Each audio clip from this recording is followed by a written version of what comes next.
అమలాపురంలో ఎవరైనా అంటే ముసుగేసిన వాళ్ళందరూ కూడా తెలుగుదేశం నాయకులే. పట్టుపడ్డాయి చూసారా? ఇక్కడ ఫ్యాక్టరీ లేదు కానీ సీసాలు, సరుకు అంటే బాటిలింగ్ యూనిట్, అంటే మ్యానుఫ్యాక్చరింగ్ యూనిట్ లేదు, బాటిలింగ్ యూనిట్లు అంటే ఫ్రాంచైజీలు ఇచ్చేశారనమాట. ఇదిగో సరుకు తయారు చేసేసి ఉంది. ఇది నెల్లూరు జిల్లా అనకాపల్లిలో, అంటే అనకాపల్లి జిల్లా పరవాడలో.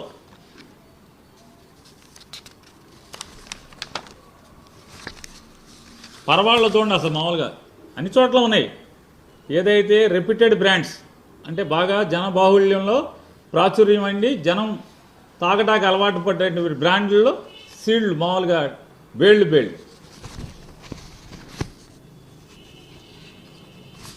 ప్లాస్టిక్ బాటిల్, అదే షేపు, అదే సైజు, అదే డిజైను. మళ్ళీ తాగే వాళ్ళకి అనుమానం రాకూడదు కదా.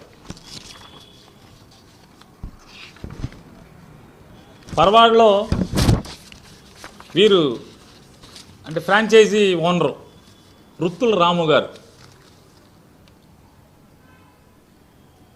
ఇది రాము గారికి మాత్రమే సంబంధం, కానీ పక్కనున్న ఫోటో దిగిన ఆయనకి అసలు లింకు లేదంట. అలాగే